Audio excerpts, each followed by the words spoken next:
गेल्या 10 वर्षात कुडाळ मालवण मतदारसंघ ओसाड पडलाय। आता राज्यात महायुतीची सत्ता येणार आहे, त्यामुळे हा मतदारसंघ राज्यात टॉप 5 मध्ये आणणार असा निर्धार महायुतीचे उमेदवार माजी खासदार निलेश राणेंनी व्यक्त केलाय। मालवण शिवसेना मेळाव्यात निलेश राणे बोलत होते।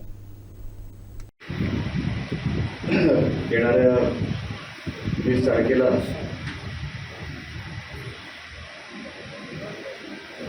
विधानसभा 2024चं मतदान होणार आहे आणि आज आपण शिवसेनेची तसं बघायला गेलं तर पहिली जाहीर सभा इकडे घेतोय। जाहीर सभा म्हणण्यापेक्षा सन्मान्य दत्ता सामंत साहेब, सन्मान्य आंद्रे साहेब, सन्मान्य कांदळगावकर साहेब आणि आमचा राजा गावडे यांचा सत्कार सोहळा आहे आणि त्या सत्कार सोहळ्याला आपण सगळे इथे उपस्थित आहात। या गोष्टीचा खरोखर आम्हाला आनंद आहे, समाधान आहे। मी माझ्या पहिल्या पत्रकार परिषदेमध्ये म्हटलं होतं, जेव्हा पक्षप्रवेश झाला आणि पक्षप्रवेश झाल्यानंतर जेव्हा पहिल्यांदा पत्रकार परिषद घेतली, त्या पत्रकार परिषदेत मी म्हटलं होतं की मला या गोष्टीचा आनंद आहे, समाधान आहे की ज्या पक्षामध्ये ज्या चिन्हावर माझ्या वडिलांची, नारायण राणे साहेबांची सुरुवात झाली होती, आज त्याच पक्षामध्ये त्याच चिन्हावर मला माझ्या आयुष्यातली सेकंड इनिंग सुरू करायला मिळते। त्या गोष्टीचा खरोखर मला आनंद आहे। सेकंड इनिंग याच्यासाठी म्हटलं कारण का मोठा कालावधी हा 10 वर्षाचा। याच्या अगोदर 2 पराभव मी बघितले। 2 पराभवामध्ये जो 2019चा पराभव होता त्याच्यामध्ये मी अपक्ष म्हणून उभं राहिलो आणि उभं राहिलो तर राहिलो। त्या निवडणुकीमध्ये सामंत साहेब तुमच्या सगळ्या आशीर्वादाने आपण त्या निवडणुकीमध्ये 3 लाखाच्या जवळ मतदान घेतलं। हे महाराष्ट्रामध्ये इतर कुठल्याही अपक्ष उमेदवाराला तेवढं मतदान मिळालं नाही। आपल्या सगळ्यांच्या आशीर्वादाने ते मला मिळालं असं मी समजतो। तेव्हाही सामंत साहेब राणे कुटुंबाबरोबर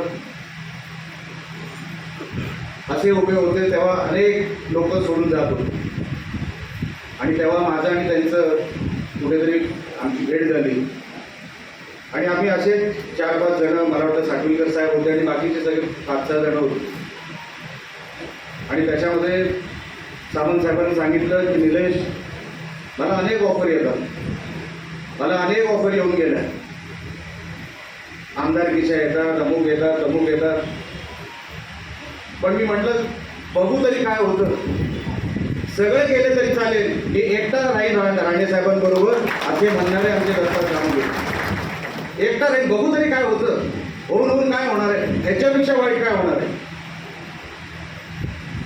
आणि बुगडाई मंदिरामध्ये त्यांच्या वाढदिवसाच्या कार्यक्रमाला जेव्हा मी तिकडे गेलो, म्हणजे एक माणसाचं मोठेपण किती असतं, कारण का सगळंच कौतुक एका सामंताने केलं तर बरोबर नाही, राणेंनी पण केलं पाहिजे।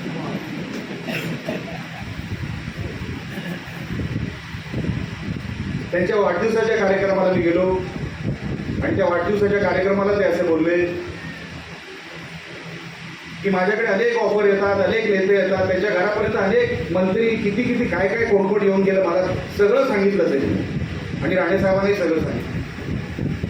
कोण येऊन काय ऑफर देऊन जातात हेही मला सांगितलं त्या भाषणामध्ये। आणि त्या भाषणामध्ये असंही बोलले की मी त्यांना उत्तर असं दिलं जे माझ्या घरात आले की तुम्ही घरात आलात, मी तुमचा मानपान करणार, पण एवढं फक्त समजून जा, एवढं फक्त माझ्याकडून ऐका की हा जन्म आहे ना, आज मी राणे साहेबांच्या नावाला लिहिलेला आहे, त्याच्यापेक्षा जास्त तुम्ही काय देणार, हा जन्मच राणे साहेबांचा आहे, त्याच्यापेक्षा मोठं तुम्ही मला काय देणार। अशी बोलणारी व्यक्ती, अशी बोलणारी लोक आज समाजामध्ये नाही, आज खरोखरच समाजामध्ये नाही। माझे 2 पराभव झाले साहेब, मला माहिती आहे कोण लोक जवळ राहतात, पद आली तर कशी चिटकतात, पद गेलं तर कसे गायब होतात, हे मी जवळून बघितलेलं आहे। माझ्या घरात मुख्यमंत्री पद येऊन गेलेलं आहे, माझ्या घरात केंद्रीय मंत्री पद येऊन गेलेलं आहे। माझ्या घरात जेव्हा माझा पराभव झाला तेव्हा 1 राज्यसभेवर खासदार आणि 1 विधानसभेवर आमदार माझ्या घरात होता, पण मी कुठल्याही पदावर नव्हतो, पण कधी ढासळलो नाही, कारण का संघर्ष कधी संपला नाही। राणे साहेब तुम्हाला सगळ्यांना कशी माहिती आहे, त्यांना कधी समोरून ते कधी कोणाच्या अंगावर जात नाही, पण अंगावर आला तर कळ काढायची काही गरज नाही साहेब, काही गरज नाही. पण ही मागची 10 वर्ष ही कशी गेली मला माहिती. आणि त्याच्यामध्ये मी एकदा असं सहज सामंत साहेबांकडे गेलो. मला सामंत साहेब, तुम्हाला खरोखर इच्छा आहे तर आपण ती कुडाळ मालवण मतदारसंघ आपण लढवा. मी जे काय असेल मी सगळं पणाला लावेल तुमच्यासाठी, कारण का खरोखरच तुम्ही आमच्या कुटुंबासाठी भरपूर काय केलेलं आहे. ते मला शब्दाने सांगता येणार नाही. किती उपकार तुम्ही आमच्यावर राणे कुटुंबावर केले हे सांगता येणार नाही. म्हणून मी त्यांना विचारलं, साहेब तुमचं असं असेल तर तुम्ही पुढे व्हा. तर तसं जे वाक्य त्यांनी त्यांच्या मनोगतामध्ये वापरलं हेच वाक्य ते मला बोलले, जर वैभव नायकाला हरवायचं असेल तर ते कोणतरी राणेंच्याच हातातून झालं पाहिजे, म्हणून मला पाहिजे की तिथे लढावं. अनेक गैरसमज पसरवले गेले, अनेक गोष्टी होऊन गेल्या. आता सगळ्याच गोष्टीवर काय आज बोलणं बरोबर नाही. आज आपण शिवसेनेमध्ये पदार्पण केलेलं आहे. माझं जेव्हा शिंदे साहेबांशी बोलणं झालं, शिंदे साहेबांनी नेहमी माझ्या कुटुंबावर, मधल्या काळामध्ये जेव्हा उद्धव ठाकरे मुख्यमंत्री होते ते मुख्यमंत्री असताना आमचं घर पाडायचा देखील प्रयत्न झाला, आम्हाला उद्ध्वस्त करायचा प्रयत्न झाला. 27 डिसेंबरला नितेश राणेवर झालेली एक केस खोटी ही संपली फेब्रुवारी महिन्यामध्ये. काय काय झालं आमच्या त्या 2.5 वर्षामध्ये आता सांगून कोणाला खरं वाटणार नाही. पण हे रडायचे दिवस नाही.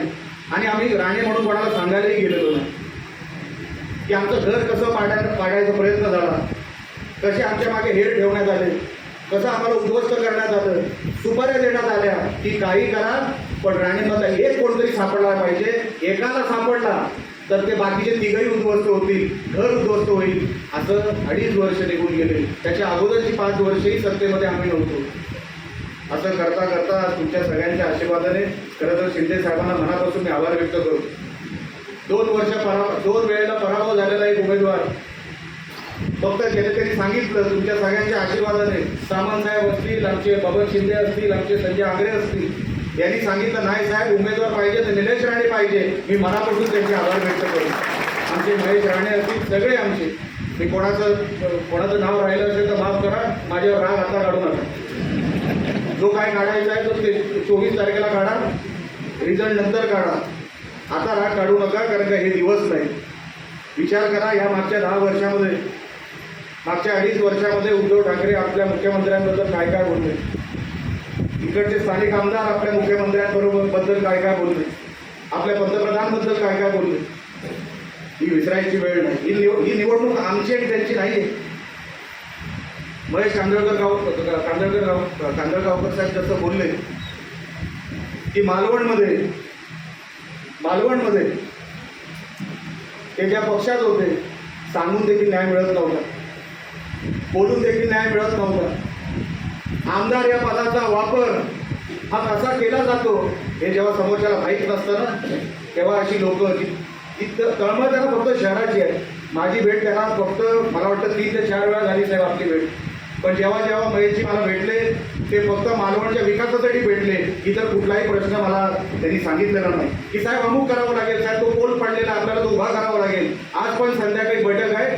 कशासाठी बैठक आहे तर सगळे जेवढे अपंग आहेत त्यांची दिवाळी चांगली जावी म्हणून या माणसाने मेहनत करून आज त्यांना सगळ्यांना एकत्र करून आज संध्याकाळी 9 वाजता मिटिंग लावलेली आहे. ही तळमळ असलेली लोक आणि मतदारसंघ हा ओसाड पडत चालला आहे हे जेव्हा अशा माणसांना लक्षात येतं ना, यांना दुसऱ्या राजकारणातून काही नको असतं की जसं आपण पदावर आलात तर त्या पदाला न्याय दिला पाहिजे. ओसाड पडलेला हा कुडाळ मालवण मतदारसंघ ह्याला काहीतरी चांगलं पाहिजे. आता बाजूला बघा कणकवली मतदारसंघ आहे, एका बाजूला सावंतवाडी मतदारसंघ आहे, तिथे पैशाचा पाऊस पडतोय पण आपल्याकडे साधी थेंबही पडत नाही. मी महेशजी जेव्हा आपले सगळे अभियंता आहेत, कार्यकारी अभियंता, त्यांच्याबरोबर एकदा मिटिंगला बसलो. मी एकदा विचारलं साहेब, कारण का मी खासदार राहिलेलो आहे 5 वर्ष, DPDC बघितलेली आहे 5 वर्ष, महाराष्ट्र शासन कसं चालतं ते बघितलेलं आहे 5 वर्ष. मी एकदा विचारलं अभियंत्याला, साहेब मला एक सांगा, कुडाळ मालवणचा जो DP प्लॅन आहे, जो डेव्हलपमेंट प्लॅन आहे तो आपला 200-250 कोटीच्या वर जात का नाही? कणकवलीचा जाऊ शकतो 500-600 कोटीच्या वर, सावंतवाडीचा जाऊ शकतो 500-600 कोटीच्या वर. मग आपला प्लॅन कधी 200 कोटीच्या वर का जात नाही? नवीन प्रस्तावच कधी 10 वर्षात आलेलं नाही. जर आपण महाराष्ट्र शासनाला प्रस्तावच कधी देणार नसू तर आपण प्रस्ताव महाराष्ट्र शासन काय खाली बघत नसतं, आपल्याला वर बघायचं असतं की आपल्याला मागायचं काय. आणि जे महाराष्ट्र शासनामध्ये बसलेले अधिकारी असतात ना, अनेकांना आपल्याला माहिती आहे, ते एवढे तरबेज असतात, ते एवढे स्मार्ट असतात, शहाणे असतात. त्यांच्यासाठी 288 मतदारसंघ आहेत. त्या 288 मतदारसंघांपैकी आपल्याला आपली जागा करावी लागते.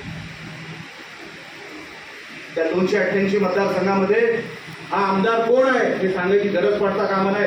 उभा राहिला, समोर गेला की ओळखला गेला पाहिजे की हा कुणा मालवणचा आमदार आहे. मला या गोष्टीचं वाईट वाटलं.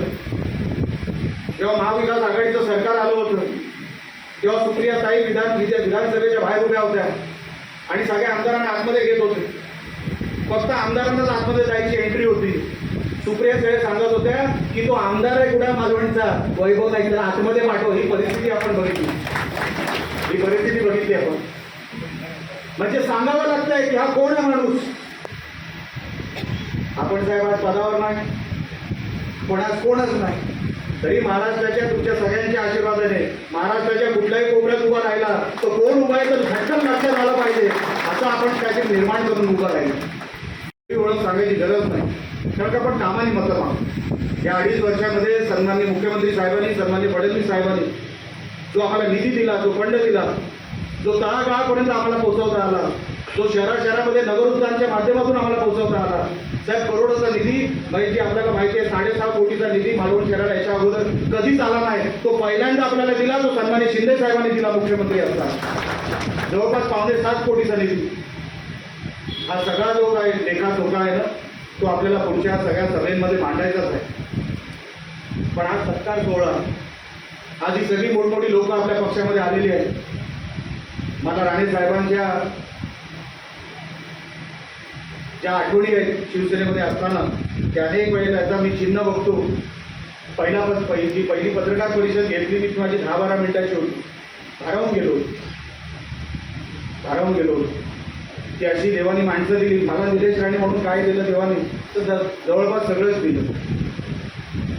पण अशी माणसं मला दिली ना की मला काही करायची गरज पडली नाही. त्यांनीच मला जिथे माझं स्थान मला जिथे दिसलं नाही ते मला स्थानावर बसवायचं काम अशा सगळ्या देवसारख्या मंडळींनी केलं, देवासारख्या माणसांनी केलं. मला स्वतःहून काहीच मागायची गरज पडली नाही. मी म्हणून आपल्याला सगळ्यांना सांगतो, आणि बोलण्यासारखं भरपूर काय आहे, सांगण्यासारखं भरपूर काय. दुपारची वेळ झालेली आहे, सामंत साहेबांचं मनोगत झालेलं आहे, सगळ्यांचं मनोगत झालेलं. आपल्याला सरकार कशासाठी पाहिजे तो विचारा सामंत साहेबांना, विचारा संजय आंग्रे साहेबांना की मुख्यमंत्री साहेब 18 तास काम करत आहेत, तब्येत बरोबर नसताना सुद्धा काम करत आहेत, की कसंही करून आपले उमेदवार निवडून आणले पाहिजे. महाराष्ट्रामध्ये परत एकदा महायुतीचं सरकार आलं पाहिजे. दिवस रात्र तो माणूस काम करतोय. फडणवीस साहेब तिकडे काम करतायत 18-19 तास. तर आपण आपले उरलेले जे काय 20-25 दिवस आहेत ते आपल्याला पक्षाला देणार आहोत की नाही हा विचारायचा प्रश्न आहे. जेव्हा आपले नेते एवढं काम करू शकतात, एवढा वेळ देऊ शकतात, तर आपण का देऊ शकत नाही. आणि 20-22 दिवसच द्यायचे. नेत्यांनी काम केलेलं आहे, नेत्यांच्या सगळ्या योजना सक्सेसफुल झालेल्या आहेत. ते फक्त तळागाळापर्यंत तुम्हाला पोहोचल्या का नाही, तुम्हाला वाटतंय कसं, हे फक्त विचारायचं काम आपल्याला करायचं आहे. लाडकी बहीण योजना असेल, आवास योजना असतील, पंतप्रधान ग्राम सडक योजना असेल, मुख्यमंत्री ग्राम सडक योजना असेल, मुख्यमंत्री ग्राम सडक योजनेचे फेज 2चे पैसे असतील, साहेब सगळे आपल्या तळागाळापर्यंत पोहोचलेले आहे. निधी सगळा आपल्या कलेक्टर ऑफिसमध्ये जमा झालेला आहे. पण तुम्ही माहिती घ्या, कारण का नारळ कोणीतरी दुसऱ्यांनी वाढवलेले आहेत. मी अनेक वेळेला सांगतो, जे ते करतात म्हणे मी करणार नाही. त्यांच्याकडे रिकामतेकडे वेळ आहे, माझ्याकडे नाही. मी नियोजन करणार. हा मतदारसंघ माझ्या हातात तुम्ही दिलात तर पुढच्या 5 वर्षामध्ये महाराष्ट्राच्या टॉप 5 मतदारसंघामध्ये मला आणून दाखवायचं आहे. म्हणून ते नियोजन आहे, म्हणून ती लढत आहे. माझ्या समोर कोण आहे मला फरक पडत नाही. मला फरक कोण पडत नाही, कारण का आता 3 नाईक आहेत. 2 वैभव नाईक आहेत. आता पत्नी विरुद्ध पती आहे. आम्हालाच कळत नाही किती नाईक उभे आहेत. बघा कशी तुम्ही जी भीती निर्माण केली ना साहेब, सामंत साहेब, तुमच्या आल्याने तुमचा पायगुण बघा कसं आहे. 3 उतरले. 3 उतरले. ते आता काय खरं नाही. आता किती जरी काही केलं, कसला जरी पाऊस पडला तर आता काय खरं नाही. माहिती असल्यामुळे ही सगळी जी धडपड आहे ही तीच आहे. येणाऱ्या काळामध्ये बदनामीच्या अनेक गोष्टी चालू होती, अनेक अफवा चालू होती. माझं आणि सामंत साहेबांमध्ये काहीतरी झालं, माझं आणि महेश राणेंबद्दल काहीतरी झालं. नाही खरं आहे, असू नका, खरं आहे. आम्ही भोगलेलं आहे सामंत साहेबांनी आणि आम्ही. मी अमुकाला गाडीतून उतरवलं, काय देवानी चेहरा असा दिला रागीट, आणि मी जास्त असायचा प्रयत्न करतो की बघूया तरी लोकांमध्ये काय फरक पडतो का. आणि काय आम्ही काय सामंतसारखे ठेवत नाही ना दुसरे, की आमचं मार्केटिंग करत राहा. आमच्याकडे दुसरे राहणेच नाही साहेब मार्केटिंग करायला. आता हे आले बाजूला, तुम्ही करा. हे सामंत साहेब कसे, त्यांना ते शब्द काढत नाही, उशीर होऊ दे, पण दत्ता सामंत कसं आहे हे जगाला कळलंच पाहिजे, असे हे व्यक्ती आहेत. अशी 2-3 व्यक्ती मला पण द्यायचं आहे, मला गरज आहे. तुम्ही थोडेसे पाडण्यावर आहे करावं. ते सुंदर बोलतात आणि मनापासून बोलतात. त्यांनी जे केलं आहे, सामंत साहेबांनी जे केलं आहे ते शेवटच्या माणसाला कळलं पाहिजे. कारण का कोणी माणूस त्यांचा काय हेतू नसताना, त्यांचा काय पुढचा काय एजेंडा नसताना खिशातून पैसे काढतो, याचं कौतुक झालं पाहिजे. आणि म्हणून त्यांचं वेळोवेळी त्यांचं कौतुक होतं. हा त्यांच्या मनाचा मोठेपणा आहे. हा राजकारणामध्ये पण अनेकांना भेटत नाही. राजकारणी लोक पण एवढे पैसे काढत नाही. आणि त्या पेट्या पण किती महाग झाल्या आहेत माहिती आहे ना, सगळ्या पेट्या पण महाग झाल्या आहेत. त्याच्यामध्ये हा माणूस देवपूजेसाठी, देवधर्मासाठी जे जे करतो ना, मला वाटतं या सामंतांनी कमी सांगितलं. अनेक गोष्टी आहेत ज्या अनेक जगाला अजून जगाला माहीत नाही, अशा ही तशी व्यक्ती आहे. अनेक मंदिरं, या फरशा, जे पेवर ब्लॉक, मंदिरांना पेवर ब्लॉक पाहिजे म्हणून सामंत साहेबांनी तो काय फॅक्टरी टाकली ना, ती फॅक्टरी टाकली. व्यवसायाचा विषय सोडून द्या, फॅक्टरी टाकली आहे. कारण का मंदिरांना पेवर ब्लॉक हवा असतो. त्याच्यातून किती मिळतात ते सांगतील, ते बॅलन्स शीट लॉसमध्ये असेल, पण ते करतात. काहीतरी कोणासाठी तरी करावं लागतो. राणे साहेबांनी ते हॉस्पिटल उभं केलं. आज 650 बेडचं ते हॉस्पिटल लोनवर उभं केलेलं हॉस्पिटल आहे, त्याच्यावर पण टीका होती. जेव्हा आम्ही हॉस्पिटल उभं केलं, मेडिकल कॉलेज उभं केलं की डॉक्टर तयार व्हावे, आपल्या मतदारसंघातून, आपल्या जिल्ह्यातून डॉक्टर तयार व्हावे. 5 वर्षामध्ये जेव्हा पहिली बॅच बाहेर पडेल, त्यात 150 डॉक्टर बाहेर पडतील आपल्या जिल्ह्यातून. 150 डॉक्टर ते कुठेतरी क्लिनिक उघडतील, कुठेतरी पॅथॉलॉजीचा लॅब उघडतील, कुठेतरी डायलिसिस सेंटर उघडतील, कुठेतरी कॅन्सर युनिट उघडतील. साहेब असे डॉक्टर, हे विजन स्वतःच्या पैशाने, आम्ही गव्हर्नमेंट कॉन्ट्रॅक्टर नाही साहेब, लोन घेऊन हे सगळं राणेसाहेबांनी उभं केलं. म्हणून राणेसाहेब चिडतात. कोण जे टीका करतात ना, म्हणून राणेसाहेब करतात, चिडतात की अरे मी एवढं केलं. आज पण सिंधुदुर्ग जिल्ह्यामध्ये जवळपास 2-2.5 हजार मुलांना साहेब नोकऱ्या देतात. तुम्ही 250 लोकांना दिल्या तरी दाखवा. हे सगळं स्वतःच्या पैशाने उभं केलेलं आहे साहेब. मागितलं कोणाकडे काहीच नाही, बँकेकडे जाऊन हे सगळं उभं केलेलं आहे. जे घर काढायला उद्धव ठाकरे आले होते ना, ते घर पण लोनवर उभं केलं होतं की एक मराठी माणूस त्या जूच्या किनारपट्टीवर राहायला पाहिजे, या उद्देशाने ते घर उभं केलं होतं. त्या जूच्या किनारपट्टीवर अनेक मुंबईतले लोक असतील, एक तरी मराठी माणूस दाखवावं तिकडे. आपली मराठी माणसाची संघटना ना, मग जेव्हा मराठी माणूस तिकडे बंगला उभा करतो तर त्रास कशाला व्हायला पाहिजे. कसंही करा, राणीचा बंगला पाडला पाहिजे. हे बरोबर नाही. नियतीनेच खुर्ची काढून घेतली. मला त्याच्यावरती काय बोलायचं नाही, मला त्याच्यावरती काहीच बोलायचं नाही. पण आज आपण कुडाळ मालवण मतदारसंघामध्ये हे सगळे रती महारथी लोक आज आपल्यासोबत, मी स्वतः उमेदवार म्हणून आपल्यासोबत जीवनाच्या शेवटापर्यंत आपल्या बरोबरच राहणार हे सांगण्यासाठी आज इकडे मी उभा आहे. राणेने तसं काय मिळवलं हे मला माहीत नाही, पण आज शिवसेनेमध्ये या धनुष्यबाणावर मला विधानसभा लढायची आज मला संधी शिंदे साहेबांनी दिली, फडणवीस साहेबांनी दिली. मी मनापासून त्यांचे आभार व्यक्त करतो. आणि तुम्हाला एवढंच सांगतो, आतापासून हे कुटुंब मोठं झालेलं आहे, अजून मोठं होणार आहे. तुम्ही इथून येणाऱ्या काळामध्ये कसलेही रागदृश्य ठेवू नका. आणि सामंत साहेबांची कार्यपद्धत मला माहिती आहे. ते जरी मेरिट बोलले तरी त्यांचं मन असं हळवं आहे. समोरचा काहीतरी मागत गेला तर ते त्याला 100% त्याला असंच बाहेर जाऊ देणार नाही, त्याला समाधानी करूनच बाहेर पाठवणार. मला त्यांचा स्वभाव माहिती आहे. म्हणून पक्षासाठी काम करा, पक्ष वाढेल असं करा. आणि समोरचा जसा शत्रू असतो ना, एक कुठल्या तरी ह्याच्यामध्ये कथेमध्ये आहे, तो बगळा असतो ना, तो पायात उभा असतो 1.5 पायावर, तो कीर्तनाला उभा नसतो, तो शिकार करायला उभा असतो. लांबून बघायला चांगला वाटतो, पण तो कीर्तनाला नसतो, तो तिकडे शिकार करायला उभा असतो. तर लांबून तो चांगला वाटतो, म्हणून त्याची मार्केटिंग करू नका. येणारे 20 दिवस मी जरी आवडत नसलो तरी माझीच मार्केटिंग करा, माझीच करा. नाही, निलेश राणेच चांगला आहे.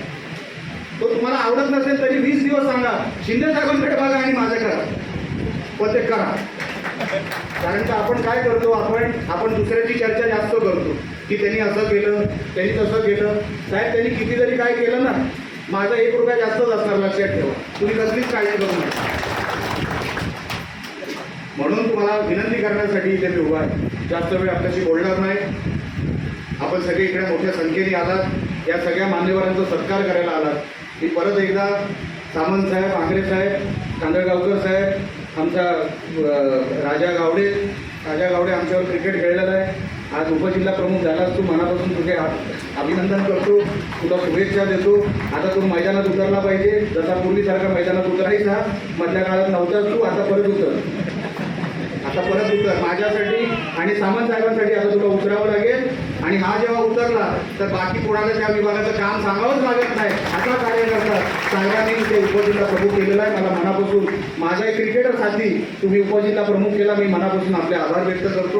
परत एकदा आमचे सगळे साथीदार, इकडे जे नवनिर्वाचित चौकेकर साहेब, आपलंही काम मोठं आहे. आमचा आनंद शिरवडेकर आहेत, त्यांनी कुडाळमध्ये काम चांगलं करून दाखवावं. बाकी सगळे, रुपेश बाबा इकडे आहे, माझं लक्षात ठेवा. पत्रकार परिषद, ओके. शिंदे साहेब, गावकर साहेब, सगळ्यांना मनापासून मी आभार व्यक्त करतो. पाटकर मॅडम आणि आपले सगळे महिला वर्ग, कोणी माझ्यावर राग ठेवू नका, कोणाचं नाव घेतलं नाही म्हणून. एवढंच फक्त आपल्याला सांगतो, आपण मोठ्या संख्येने ते आलात, असाच आशीर्वाद ठेवा. येणाऱ्या काळामध्ये आपल्याला जसं शिंदे साहेब बोलले, निलेश राणे 52,000 मतांनी निवडून येणार, तर साहेबांच्या शब्दासाठी ते 52,000 मतं एक्स्ट्राची आपल्याला मिळवायची आहेत. ती आपण कशी मिळवायची ते येणाऱ्या काळामध्ये 20 दिवसामध्ये आपल्याला ते नियोजन करायचं आहे. आणि आता सामंत साहेब, तुम्ही आमचे कॅप्टन आहात, तर ते 52-53,000 झाल्याशिवाय राहणार नाही, एवढंही मला माहिती आहे. ह्या निमित्ताने आपण सगळे आलात, जमलात. आज सगळे भगवे पटेल, त्याच्यावरती धनुष्यबाण दिसलं. परत एकदा आपल्या सगळ्यांचे आभार व्यक्त करतो आणि इथेच थांबतो. जय हिंद, जय महाराष्ट्र. आमचे दिवसभरातले सर्व अपडेट्स, ताज्या घडामोडी आणि थेट लाईव्ह पाहण्यासाठी सबस्क्राईब करा, लाईक करा कोकणचं नंबर 1 महा चॅनल कोकण 7 लाईव्हचं YouTube चॅनल.